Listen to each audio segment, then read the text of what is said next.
Well, the New York Jets did not get blown out. How's that for some positivity as we start today's post-game show? Welcome in, everyone. My name is Jake Asman. This is the Jake Asman Show for a post-game show following the Miami Dolphins defeating the New York Jets 24-17 at MetLife Stadium. In today's video, we're going to talk about the game. We're going to talk about some of the positives, a lot of the negatives, and we're going to look ahead to the remainder of the Jets season, which continues next week right here in Houston against the Houston Texans. For more on this game and for everything that we're going to be talking about before we dive into it, I do ask that if you're new to the channel, you help me out by hitting the subscribe button right over here. If you already subscribe, one, thank you. Two, you can hit the like button down below. That's that thumbs up icon. More likes, more comments on the video, and then obviously more subscribers, the more the channel continues to grow. So I want to thank everyone who takes time to support this channel each and every day. Let's get to the game. I'll give you my overall thoughts, then we'll do some Q&A at the end of the video, as we always do on the post-game shows. So the Jets obviously lose this game 24-17. And look, it's frustrating in a sense that this was a very winnable game. I think if the Jets could have cleaned up a couple of different things, the outcome certainly could have been a lot different. I mean, the biggest thing that I noticed in this game is just the penalties costing the Jets at inopportune times. I mean, overall, 7 penalties for 48 yards. I mean, bad teams commit penalties. And right now, the Jets at 2-8 are certainly a team that is not very good. They didn't get blown out. The team fought, but ultimately, this is a team that cannot afford the type of penalties we're talking about. And really, the pivotal moment in this game was the 3rd and 3 by the Dolphins at the Jet 31-yard line. Tua gets sacked by Quinton Williams. He loses 9 yards. They're out of field goal range pretty much at that point. And then you have the penalty on Pinnock for the defensive holding that ends up, changing the outcome of the game. Eventually, Miami adds a field goal and the game's over. So that's just one example. But there were other penalties in this game. The roughing the passer call on John Franklin Myers, that can't happen. That directly impacted the outcome of this game. So the penalties to me were the biggest takeaway. And then obviously some other stuff happened, right? The turnover by Flacco in the red zone where you had at least a field goal at that point. He gets sacked and then the ball comes out. Miami recovers. That's 3 points that you don't get. Obviously, Amendola misses 2 field goals. He stinks. I've been talking about Matt Amendola being a disaster for weeks. He should have been cut weeks ago. Let's hope the Jets have tryouts on Tuesday for a new kicker because this was a joke. Amendola's horrendous. And look, defensively, they just do not have enough. Like, I want to sit here and I want to criticize, the big play that happened on the Mac Hollins touchdown. That can't happen, but that actually wasn't Ashton Davis, surprisingly. That was done totally missing an assignment and leaving a guy wide open. So it's frustrating, but when you look at this Jets defense that lacks talent to begin with and then has all these injuries, plays like that are going to happen. Like, look at the Jets secondary in this game today. I wrote down where these guys came from. Ashton Davis, 3rd-round pick. Bryce Hall, 5th-round pick. Elijah Riley was a street free agent they signed last week. Isaiah Dunn was a rookie undrafted free agent. And obviously Michael Carter is a rookie 5th-round pick. They just need to upgrade the talent in the secondary. It's frustrating. I agree with what Robert Saleh said after the game that, 90% of the games in this league are lost, not won, and this one was a loss. That's how I feel watching this game. Like, the Miami Dolphins aren't a great team, but they made less mistakes. They took advantage of some plays downfield, and ultimately the Jets' inexperience and just the Jets not having enough talent cost them in this game. The positive is, well, I guess, they weren't blown out. At least we got a competitive football game. I think everyone that was right to criticize Saleh for not being that fiery guy, this was the most fiery Robert Saleh that we have seen on the sidelines by far. I thought the players fed off of that, and they were in this game for a while. And look, there were certainly some positives that we'll get to, but overall, it's disappointing because I think the Jets could have won this game if they just had a little bit more. And look, let me say this about Joe Flacco. He was fine. He wasn't bad. He wasn't great. He was steady. But the way the CBS announcers talked about Joe Flacco, you would have thought that the Jets had Joe Montana playing quarterback for them today. I mean, that was just a bunch of nonsense that we heard on the broadcast. I mean, Flacco was okay, 24-39, 291, 2 touchdowns. The 2 sacks, I mean, not great, but that's kind of what you expect. And then obviously, the Jets offensive line was okay. I think a big moment in this game was when Michael Carter got hurt, because of course us Jet fans, we can't have nice things. Carter goes down with the injury, and that really impacted the offense because they had a really good dynamic of run and pass plays that seemingly were successful. And I think when we saw Carter go down and not return with the ankle injury, this offense drastically changed. That was a big blow. Michael Carter was having a really good game. He's one of the best mid-round picks the Jets have had in the last 10 years. He has a chance to be a really good player in this offense going forward. You could argue that's either him or the guy I'll get to here in a moment in Elijah Moore that are the two best offensive players that the New York Jets have. But Carter today, nine carries, 63 yards. I mean, he's averaging 7 yards a touch before the injury. And, that 39-yard rush that put him up in the goal line after the interception was a phenomenal run. And, he should have had a touchdown on that drive. Give credit to Saleh and LaFleur for going for it on 4th and goal and coming away with points. So, that was certainly a bummer seeing him get hurt. I don't have any information on how long he could be out for, but he's playing really well. So that was a positive. And then, let's talk about Elijah Moore, because a lot of Jet fans were excited about him over the summer. I know I was. And then he got off to a slow start, like what a lot of rookies go through, especially because, Zach Wilson was playing and he's a rookie trying to figure things out as well. But what we have seen from Elijah Moore now is proof that Joe Douglas nailed it with that pick. You look at the Jets 2021 draft class, and it's one of their better draft classes they've had in years, which is why Douglas certainly needs more time, considering the Jets have now 7 picks in the first 4 rounds, including, as we tape this right now, the 2nd overall pick, if you could believe it, and the 6th overall pick. So next week's Jets-Texans game, following a Texans win today, could be a battle for 2nd overall in the draft, because I think the Lions are going to run away with the first pick now that the Texans have themselves 2 wins as well. But we're not going to talk about that. We're going to talk more about Elijah Moore because he deserves it. 8 catches today, 141 yards. I mean, you also factor in a carry where he had 15 yards on the ground. Like Mike LaFleur, I thought, did a really good job today with his play calling. Elijah Moore went out there and he played great. He's been awesome for this team the last 5 games. Elijah Moore, statistically, over the last 5 games now, folks, has gone out there and has 5 touchdowns in his last 5 games. Today, 8 catches, 141, and a touchdown. And it was a really good play by Flacco with the right pre-snap read, delivering that ball so quickly on the 65-yard, catch and scamper by Moore that tied the game up at 14-all. So that was a good sign. Obviously, it's not what we want to see. Like, you want to see the Jets win games. At least I do. Maybe some of you are like, oh, it's good to lose games. I don't look at it that way. This team's not tanking for a quarterback. This team obviously is trying to establish a culture, and I think the way you do that is by winning as many games as possible so this team can learn how to win. Now, they're young guys getting experience on both sides of the ball, so that ultimately is a positive as long as you don't get blown out. But, man, you're this close. It's a winnable game. It would have been nice if the Jets could have had this one at home. I wasn't expecting a win, but it was still frustrating, seeing what happened here in this game just because there were just some missed opportunities, penalties, missed field goals. The Jets could have won this game today. It was good to see the defense bounce back, but let's be real, they couldn't be any worse. So it's just very, very frustrating. And ultimately, it's another loss. And now this team's 2-8.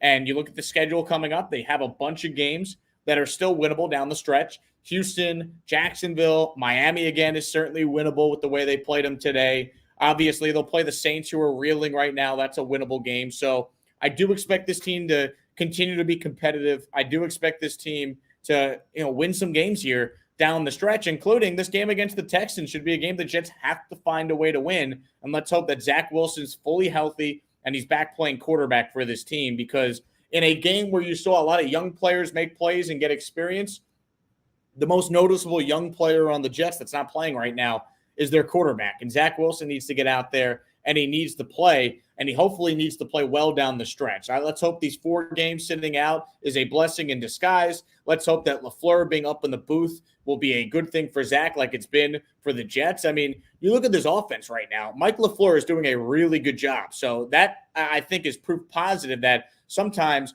you have to be patient with a young coaching staff. Like, I think Saleh will get better as an NFL head coach, 1, when he gets better talent, and 2, with experience. We've seen LaFleur make adjustments to a point where now Mike LaFleur has had 4 different quarterbacks throw for over 290 games. So, or it's just, I screwed up that stat. Mike LaFleur has now had 4 different quarterbacks throw for over 290 yards. So there's something to this offense. Like LaFleur, I thought called a really good game today, despite the fact, the Jets went out there and they ultimately lose this game 24-17. So that's kind of where I'm at right now with the Jets. It's a frustrating loss. There were some positives, though. Young players playing well. I guess ultimately, if you're on the side of better draft pick because Flacco's playing, who cares? You do have that to point to. But I want to win games. I want to see this team get better. And unfortunately, they couldn't get the win today. But let's hope Zach's back next week and he plays well down the stretch. And you start putting together some wins here so you have something to build on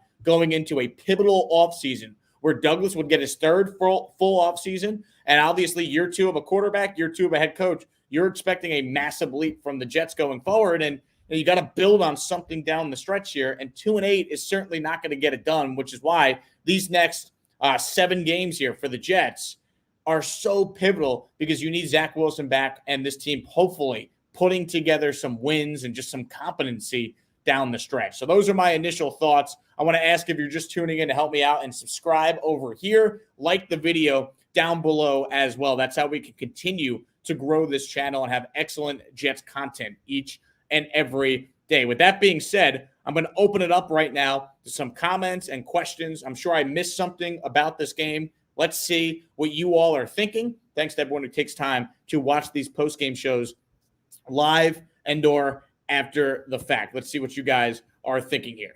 Let's keep it with a positive comment here from our guy, Keep It Simple RC. Moore and Carter are beasts. Yes, I think there's no doubt about it. The Jets have something with both Elijah Moore and with Michael Carter. They're probably another good draft away from really having something here on offense because I think there's some pieces in place that we could feel really good about.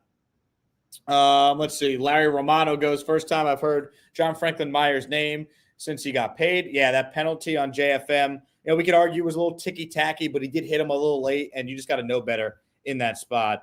Let's see. What else are you guys thinking here? There was a Jason Pinnock sighting. Yes, there was. No doubt about that.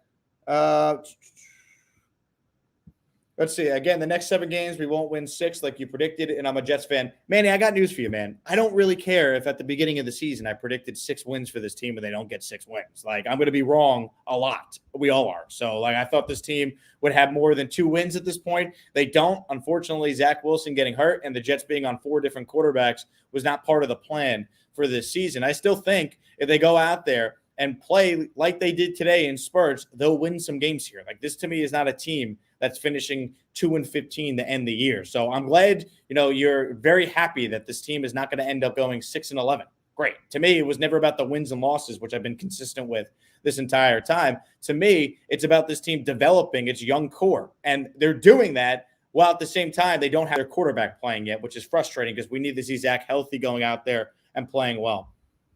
AZN Mike wants to know about 2-15. I do not think the Jets are going to go out there and go 2-15. I think they're going to win some games. Let's see. Jets Babe is glad that Flacco played. He's good. Yeah, he's very mediocre. He's all right. Let's see what we got here.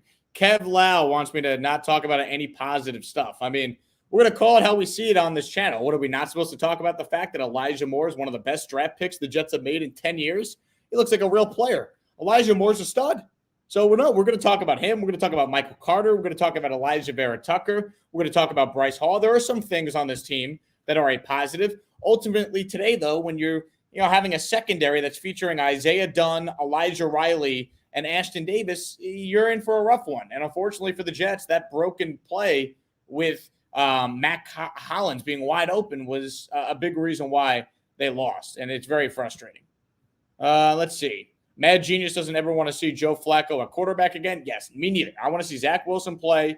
I want to see him go out there, and I want to see him hopefully play well down the stretch. Look, the Texans won today. I watched a lot of that game at the same time here in the offices of ESPN Houston as I was watching the Jets, and that was all Ryan Tannehill just having the worst game I have ever seen in his career. I mean, it was horrendous. He threw 4 picks today. The Texans did nothing on offense. I'm not saying the Jets can't easily lose to the Texans next week because we're talking about the Jets. They obviously can. But people are going to be like, wow, well, the Texans just beat the Titans. That means they're going to crush the Jets now. The Jets also beat the Titans, 1 and 2. Believe me, the Texans didn't exactly have a banner performance today. So next week could get ugly, and the Jets better go out there and put a good performance together on the road and get a win. Make no mistake about that. Let's see. Robert thinks this team will be, if this team wins 4 games, they'll be lucky. I disagree. I think they could win more than 4 games. I still do, even with the loss today, but we'll see. Jason wants to know, does Matt Amendola survive the season? He should not. He should go. He should have been cut weeks ago. The Jets need to upgrade on at the kicker spot. GEO goes, wipe your tears, Jake. GEO, F you. No, I'm just kidding. But I'm definitely not crying over a Joe Flacco-led Jets loss. So I'll be okay. I think we all will. Let's see what we got here.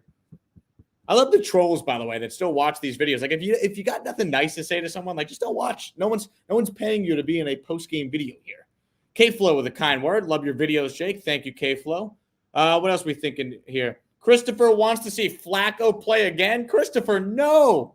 Why? You need to see Zach Wilson play quarterback. He's the 2nd overall pick. He needs reps. He's played 6 games.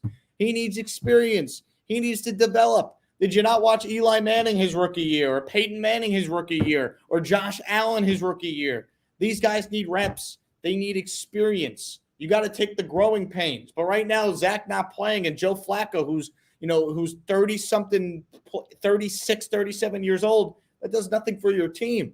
Flacco's not here next year. Pete G with an excellent question. Jake, what grade do you give the coaching staff today?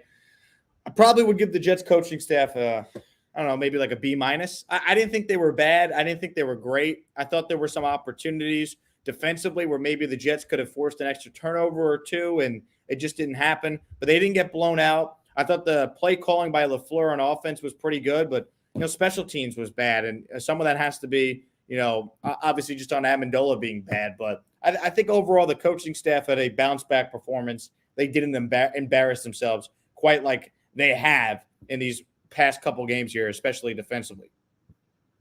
Robbie Oak writes in, this game was more in line with our expectations in it until the end. Yeah, look, if the Jets played more of these type of games before today, I think we would have, a different tune. But the reality is, the Dolphins aren't a great team, so you kind of expected this. I wanted to see the Jets do this, though, in their previous 4 games. The 54 points to New England was a joke. The 45 to the Indianapolis Colts was a joke. The 45 last week to the Bills, who then go out there today and get their doors blown off by the Colts, was a joke. So they played a competitive game, and it's way easier to stomach these losses when you're an awful team like the Jets rebuilding if you're competitive. But I still can't sit here and feel great about today. There's no doubt. Larry's anti-Saleh. The longer the Saleh experiment goes on, the worse it's going to get. Larry, I wouldn't go that far. You're probably the same type of Jet fan that was like, bring back Rex. And then meanwhile, did you guys see on ESPN today, Rex Ryan kissing the rear end of Robert Saleh? That's classic Rex, by the way. Make himself the center of attention, make himself the story, and then go out there and call Robert Saleh, retract everything bad he said about him, and now say he's the perfect coach for the Jets and he's going to lead this team to long-term success. The 180 Rex pulled on Robert Saleh was a joke. And I love Rex, but I'm sorry. His personal attacks on Robert Saleh was bullshit. And then for him to do a complete 180 on national TV today was even weaker by Rex Ryan. So I got to get that off my chest because that really pissed me off this morning when I saw that. I see people want Sam Finken back. He stunk too, but you know what? He might be better than Matt Amendola. Someone wants a mock draft already. The art of pimping. We might have to do a mock draft this week. We might. We'll see what happens. Wayne writes in, at least we get another easy schedule next year. Look, I can't worry about the schedule. I think ultimately just win games, play well down the stretch. That's what we need. Let's see. John writes in, they need a better kicker. I don't think they're going to win anymore. You're dreaming. So, John, you think the Jets are finishing 2-15? If that happens, I'd be stumped. They're going to win at least one more game here down the stretch. This is not a team that will finish 2-15. It's not dreaming to think that the Jets can win a football game. The Texans just won a freaking football game today. Give me a break with you're dreaming. They almost won today. Saleh seems pissed in the post-game presser. Yeah, he is. Good. He was fired up. I like it. Sean writes in, do you think Zach Wilson will learn more from seeing Flacco run the offense? Shouldn't he watch a little longer? Sean, no. Zach Wilson sat for the last 4 games. He's watched 3 different quarterbacks now run this offense, and this offense has had success.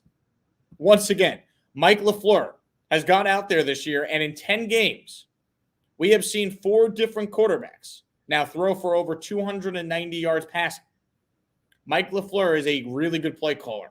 He's gotten significantly better, as we've all seen, since he's moved up to the coach's booth. So I think we need to see Zach Wilson come back and get experience. And like a couple plays today, Flacco couldn't escape pressure. Zach can. So the balancing act is going to be Zach playing within the structure of the offense, but when he has the opportunity to go and make a play, he's going to have to go out there and make a play. Let's see. Can we beat Miami in December? Why not? Did you guys watch the Miami Dolphins today and think this was a great team? Obviously, the Jets aren't a good team either, but like the Miami Dolphins really impressed you today? Like, come on. These were 2 bad football teams playing.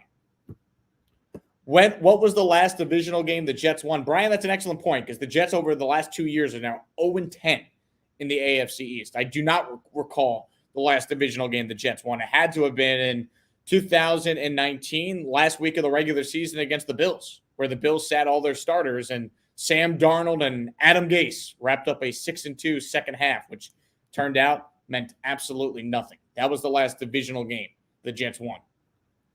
Chris wants to know, what's the plan from here, Jake? What do we take away from this game moving forward? Chris, I think the big thing is it is frustrating that this team lost today. It is frustrating that there were some coverage breakdowns by guys that probably should be bagging, groceries somewhere or selling insurance.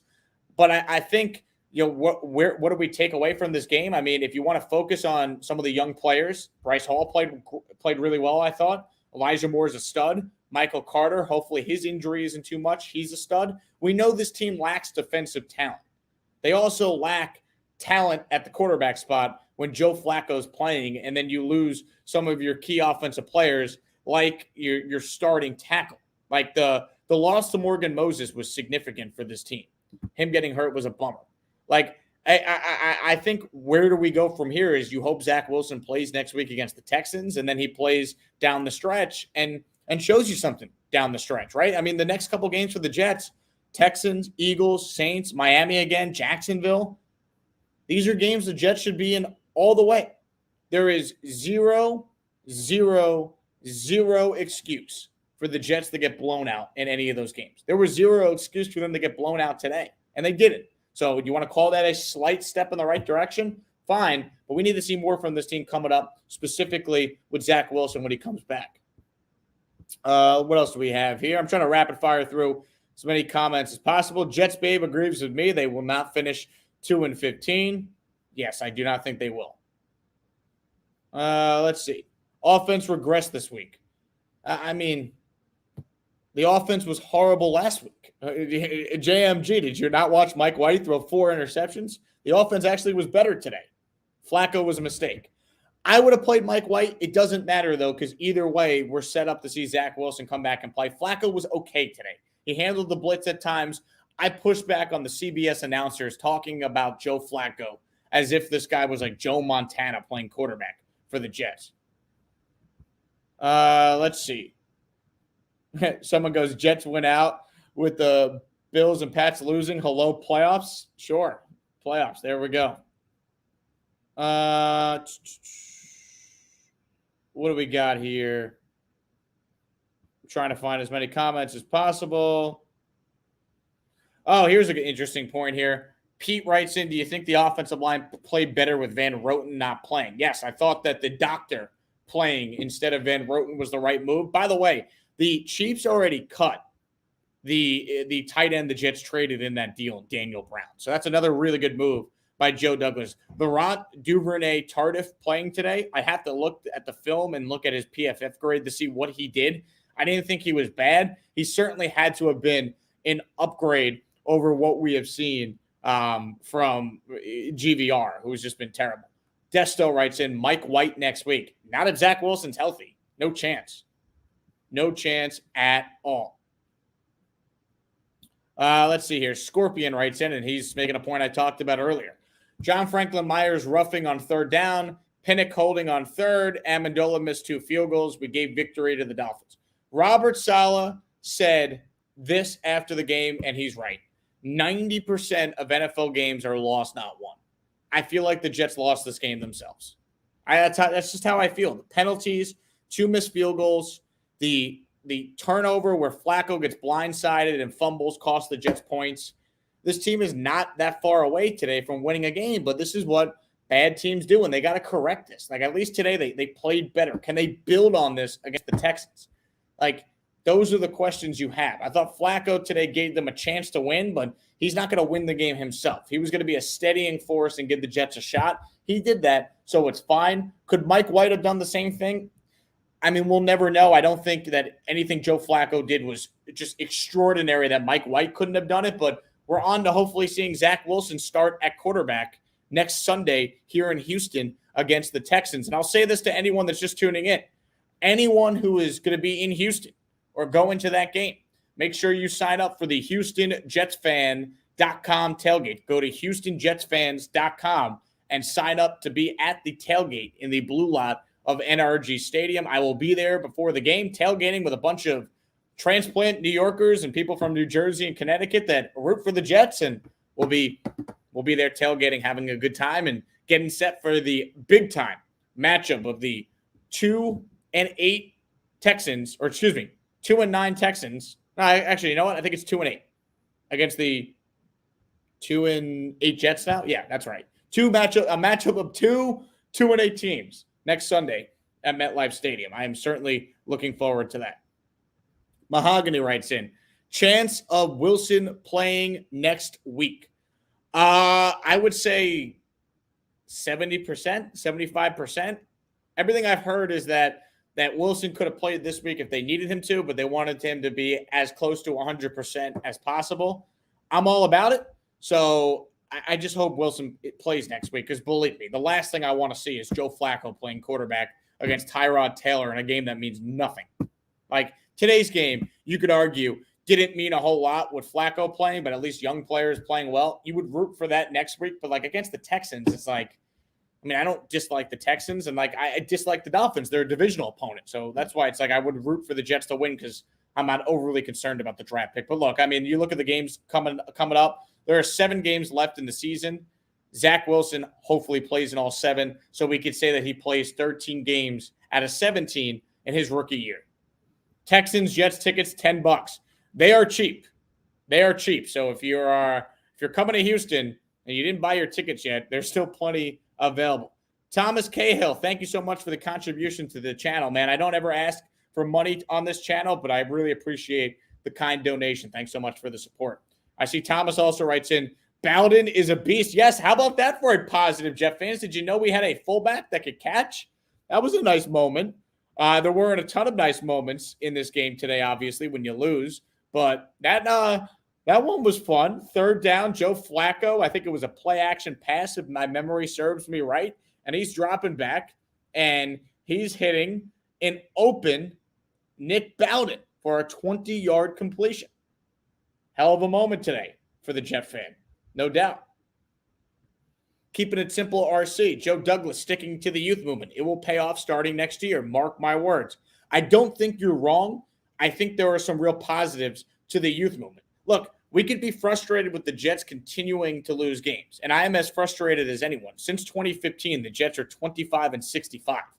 That was their last winning season in 2015. The Jets are 25-65 since 2015. But this is a different regime.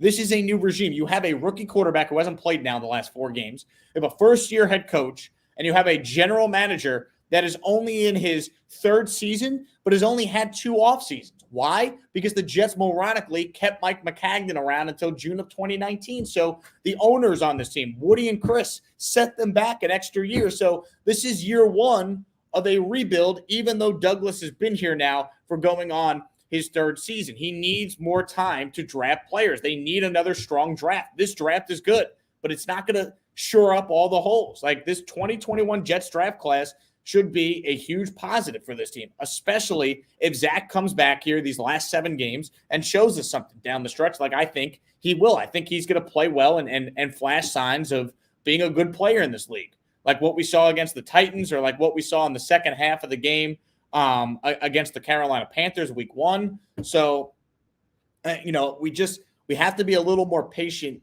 this season. It would have been nice to win today, no doubt, but we got to be a little more patient this season and just see how things play out specifically at the quarterback spot. Milton writes in, I'll see you in Houston, flying in from New York. There we go. Welcome to H-Town, man. If you need any restaurant recommendations, let me know. Feel free to message me on Twitter at Jake Asman is where you can follow me. I've lived in Houston here for the last 3.5 years after growing up my whole life on Long Island and living in the New York area. Let's see. Abe wants to know how much of the defense needs to be rehauled. A lot. I mean, let's go through it real quick here. How many guys on this Jets defense do you think would start on other teams? How many guys? I mean, John Franklin Myers, yes. Sheldon Rankins, yes. Quinnen Williams, yes. That's kind of it for the defensive line right now. Not to mention Carl Lawson's hurt. Linebackers, you think Deshaun Phillips or Hamza Nasruddin are starting for good teams, or Jamie and Sherwood, who's on IR, or Quincy Williams? He's a backup. Jared Davis has not been good. That's not been a good signing. You think Isaiah Dunn or Ashton Davis or Elijah Riley are starting on playoff teams? There's like 5 guys that would start on other teams that are actually like playoff teams or good teams. So most of the defense needs to be overhauled. Now, some of it's injury related, right? No Lawson, no Marcus May. Those are 2 starters you're certainly missing, and that's being felt. But the Jets defense needs to be overhauled. Just like we saw Joe Douglas go offense for the first 4 picks in this past year's draft, right? Zach Wilson, Vera Tucker, Elijah Moore, Michael Carter. It wouldn't shock me if the focus early on for the Jets is defense in this draft. I'm not saying that, both first round picks in the top 10 this year are going to have to be defensive players, but you're talking about a Jets team with 7 picks in the first 4 rounds. Michael Carter, how's he working out? Mid-round pick. Elijah Moore, second-round pick. You could find good players in the mid-rounds. The Jets have 7 picks in the first 4 rounds. Have some faith in Joe Douglas with another draft. He could add some real talent to this team. Because right now, like a game like today, I point to their lack of talent among a bunch of reasons why they lost, but the lack of talent specifically on defense today reared its ugly head. I mean, the play breakdown where Isaiah Dunn and Elijah Riley are covering the same player, that leaves Matt Collins wide open. That was the difference in the game, that big touchdown that Tua threw to him. So it's frustrating, but the youth and lack of experience, we saw that rear its ugly head today, and it was just brutal. What are you guys thinking here? Max sucked at drafting. Let Joe do his thing. McCagden's the reason why we suck. McCagden and Izek are the reasons why the Jets are in this spot. When you have bad draft after bad draft, you set your franchise back. And that's unfortunately where this team has been. Look, no one wants to hear be patient, but you got to be patient with Douglas. He hasn't been here long enough for us to know whether or not he's a good general manager or not. I think this team should be a little better in certain areas, but at the same time, the injuries have just crippled the defensive unit, and they weren't that good there to begin with. Hopefully, some positive Zach Wilson play down the stretch can really emphasize just how successful the 2021 draft class has looked so far for this team. There's no doubt about that. Someone goes, you guys are missing Adam Gase.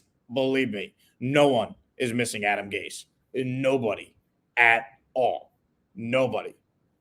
Hall and Michael Carter 11 are real. Yeah, those are 2 guys I didn't even mention. Both Michael Carter, the corner, and then obviously Bryce Hall, who was drafted in 2020, look like 2 solid players for this team. Are they franchise-changing players? No, but that's why Douglas needs more drafts. And no one wants to hear that because you're all frustrated because you're Jet fans and you've watched shitty football for a long time, and I get it. But, I got to come on here and call it like I see it. This team is not good.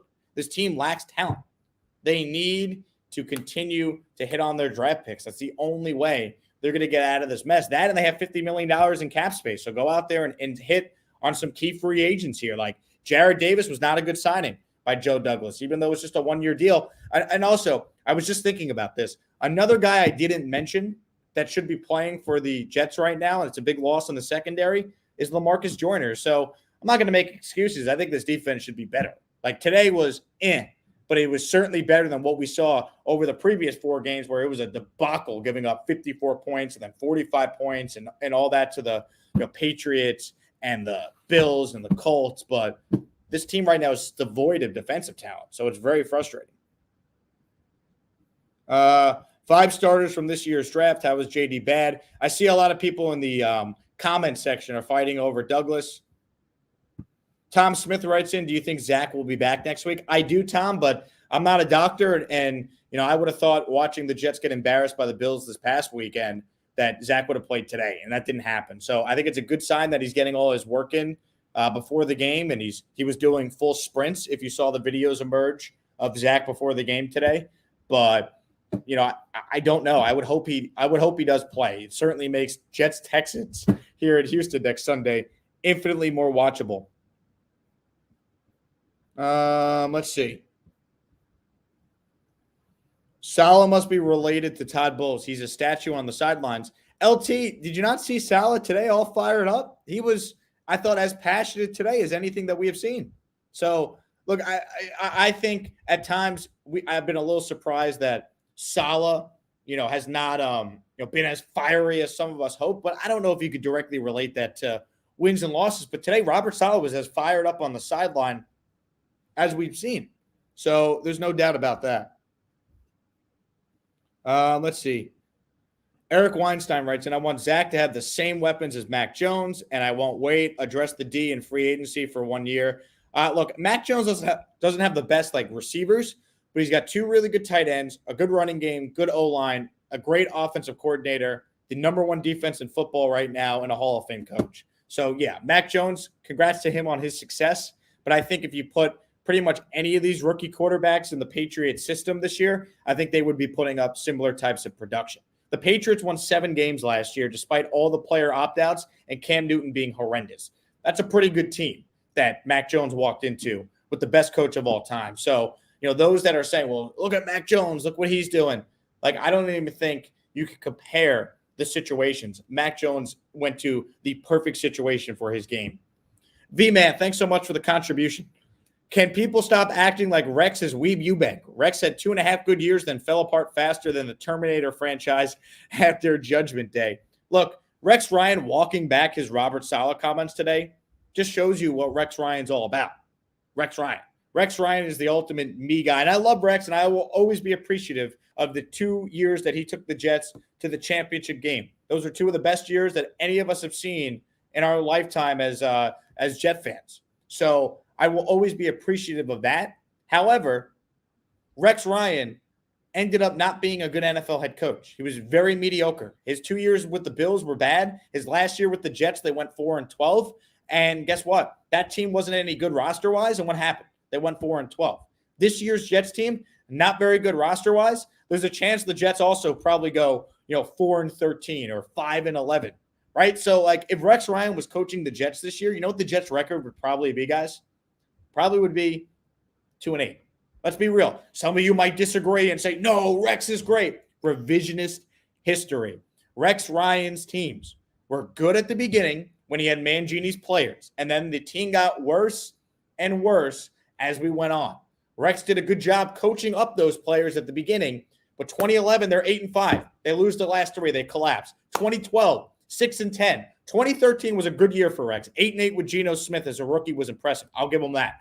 But 2014, 4-12. See you later. Rex is gone. And since then, Rex can't get another job. So he's just spewing nonsense on TV and opening his mouth because he knows he's never working again. So, Rex today, if you missed it, is kissing the ass of Robert Saleh because he called him and they spoke. So don't ever take anything Rex Ryan says about the Jets seriously now, because he made something personal with Saleh, with a guy that he's never met, blast the guy, and now loves him. So give me a break with the Rex Ryan stuff. I like Rex as much as the next guy, but I got to call it how I see it. Rex was wrong for what he said about Robert Saleh, and he looks like a big phony for taking back everything he said after he called the guy. Maybe he should have called the guy when he became the Jets head coach and built a relationship with him. That would have been nice. Instead of just blasting him and saying, I'm taking it personal because this guy's been compared to me, when no one has ever compared Robert Saleh to Rex Ryan. There was one story that SI did talking about how The Jets have hired a successful defensive coordinator, like Rex was, who is fiery on the sidelines. That's it. Who the hell has ever compared Rex to Saleh? That whole story was a bunch of nonsense. Rafi writes in, how would you feel if this team loses to the Texans next week? I'd feel awful. The Jets got to win next week, folks. They got to go out there and they have to put together a game that they could win. I think the Texans now coming off a win might be a good thing for them. Maybe they're less hungry, less overconfident. I think that'd be a good thing for the Jets here. I really don't think them beating the Titans is a bad thing. If you watched any of that game today, and I had to watch all of it at the same time as the Jets, the Titans today had like the worst game I've ever seen. Ryan Tannehill threw 4 interceptions. He was horrendous. As bad of a game as I've seen from Tannehill in his career. The Texans could not put the Titans away. They should have won by 40 today. They're not any good. Like Tyrod Taylor, like he's Like there's no excuse for the Jets to not go out there and have a legitimate chance to win next week. So I'd be furious if they don't win. Now, the caveat being, is Zach Wilson playing? Like I want to see Zach Wilson go out there and play. If Flacco plays and they win or lose, like I still want them to win. I'll be going to the game. I'll be rooting like hell for the Jets like I always do. But I'd like to see, Zach Wilson play quarterback here in Houston next week. Let's see. Larry Romano writes in, media personalities go after coaches all the time. Larry, they do, but they don't make it personal. You're taught in broadcasting, you do not make your criticisms personal. Rex admitted in the interview on DiPietro and Rothenberg on ESPN New York that it's personal to him. And he also admitted in that interview he has never met Robert Saleh. He's never met him. So what's the axe to grind that he has with Saleh? Nothing. Rex was just spewing nonsense. There's a big difference between being critical. I've been critical of Robert Saleh. This Jets defense should have been embarrassed the way they were the previous 4 games before today. But it's the way that he made his comments. That was the issue with what Rex said. Larry thinks I make excuses for the Jets. I guess you haven't been watching when I unload on the Jets when they've been embarrassed each of the last 4 games, Larry. Yeah, I'm really making excuses for today. Let's see. How would you feel about this coaching staff if they lose to the Texans next year? I think you mean next week. I'd feel bad. LT writes in, bright spot, Duvernay is a hell of a lot better than GVR, no doubt. Elijah Moore is a stud, no doubt about that. Larry, I'm going to laugh when the Jets don't go 2-15. It might hurt you because you're all about being anti-Jets. There's no doubt about that. At this point, I really hate the word or concept of patience. I get it, but here's the thing I'd say to the Jet fan. What do you want to see? Robert Saleh get fired? Joe Douglas get fired? It's not happening. If that's what you want, then don't watch because it's not happening. Like, what's the point of watching it? Like, fire Saleh, fired. Like, they're in year 1 of a new regime. Robert Saleh needs more than 10 games with a shitty roster before we know if he's a good coach or not. Believe me, he needs more time. Have I been concerned about some things? Yeah. I mean, the way the defense had played before this game today was an embarrassment. But there's also been some positives here. Like, let's not forget the Jets do have wins over the Titans and the Bengals this year. So it's been frustrating, and I think they should be infinitely more competitive in games than they've been. At least today was a step in the right direction towards being competitive. Now there's no excuse not to go out there and see this team win a game next week against the Houston Texans, who stink. Believe me. Let's see. I think that's going to do it for what we have in the comments, guys. I want to thank all of you who took time to watch today's video. If you're watching the video live, do me a favor. Please smash the like button down below. That's how you can thank me for the video. Really appreciate all of you who take time to watch each and every day. Tomorrow, Will Parkinson from Turn on the Jets is going to be the guest on the show. We will recap today's game, and we'll talk more about the week ahead. Will Zach Wilson return against the Houston Texans on Sunday?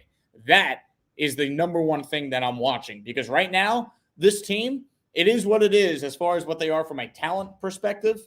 Young players playing well is always a good thing, but Zach Wilson coming back and playing well down the stretch is the one thing I could point to and salvage this Jets season. Like, to me, it's never been about the wins and the losses. It's been about the production of the key young players. The biggest key is Zach Wilson, and let's hope he comes back and plays well down the stretch. If you're new to the channel, you can subscribe right over here. I want to thank everyone who takes time to watch these videos. Enjoy the rest of your football Sunday. Back with more content tomorrow. Have a good one, everybody. Jake Asman signing out.